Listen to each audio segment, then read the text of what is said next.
छत्रपती प्रमिलाराजे सर्वोपचार रुग्णालयात कोल्हापूर शहरासह जिल्ह्याच्या ग्रामीण भागातील आसपासच्या जिल्ह्यातून आणि कोकणातून गोरगरीब रुग्ण उपचारासाठी येत असतात.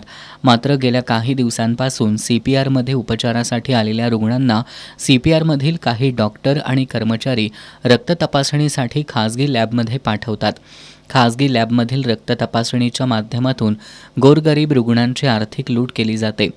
खासगी लॅबचे एजंट हे दिवसभर CPR आवारात घुटमळत असतात.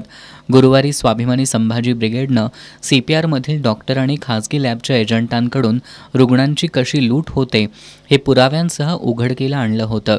त्यानंतर आरोग्यमंत्री प्रकाश आंबेडकर यांनी याची गांभीर्यानं दखल घेत खासगी लॅबचालक CPRमध्ये येतातच कसे असा सवाल उपस्थित करत या प्रकाराच्या चौकशीचे आदेश दिले होते. त्यानुसार CPRचे अधिष्ठाता डॉक्टर सदानंद भिसे यांनी 4 सदस्यीय चौकशी समिती स्थापन केली आहे. दरम्यान ज्या रुग्णांकडून खासगी लॅबमधून तपासणी करण्यासाठी पैसे उकळण्यात आले होते ते त्यांना परत केले जावेत अशी मागणी स्वाभिमानी संभाजी ब्रिगेडनं केली होती. त्या मागणीनुसार संबंधित लॅब एजंटांनी हे पैसे परत केलेत. आज संबंधित रुग्ण आणि त्यांच्या नातेवाईकांना पैसे परत करण्यात आलेत.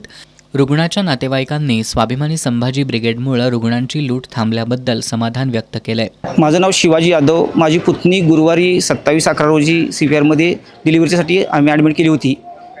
थोड्या वेळानंतर या ठिकाणी खाजगी लॅबच्या मालकांच्याकडून काहीतरी पैसे घेतलं होतं. आम्ही सुद्धा त्या ठिकाणी 900 रुपये दिलं होतं.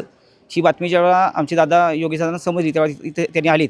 त्यावेळी दिवशी जवळजवळ 36 लोकांची नावं या ठिकाणी प्राप्त झाली होती. 900 रुपयापासून 4,000 7,000 रुपये लोकांनी पैसे या ठिकाणी लॅबच्या मालकांना दिलं होतं. त्यासाठी दादांनी फार मोठं आंदोलन केलं. त्यांच्या आंदोलनात आज या ठिकाणी यश आलेलं आपल्याला बघायला मिळतं आहे. त्याबद्दल दादांचं सर्वप्रथम मी अभिनंदन करतो. सगळ्या लाभार्थींना त्यांनी स्वतः पैसे दिलेल्यापेक्षा कमी आला असलं तर स्वतःचे पैसे घालून या ठिकाणी जास्त द्यायचा त्यांनी प्रयत्न केला आहे आणि त्यांच्या आलेल्या आंदोलनाला हे यश म्हणायचं. आणि इथून पुढं आपण सर्व नागरिकांनी सावध राहून अशी कोणतीही घटना या ठिकाणी जर घडत असेल तर ती दादांच्या किंवा अशा कोणत्याही एखाद्या लोकप्रतिनिधीच्या कानावरती आंदोलन करणाऱ्या लोकप्रतिनिधी म्हणण्यापेक्षा आंदोलन करणारी जी अशी आमची दादांसारखी जी खुदखोर लोक आहेत यांच्या कानावर घातलं तर आपलं नक्की त्या ठिकाणी आपला फायदा होऊ शकेल. यावेळी स्वाभिमानी संभाजी ब्रिगेडचे जिल्हाध्यक्ष रुपेश पाटील, अभिजित कांजर, सरदार पाटील, सुरेश पाटील, विनायक पाटील, सतीश पाटील आदी उपस्थित होते.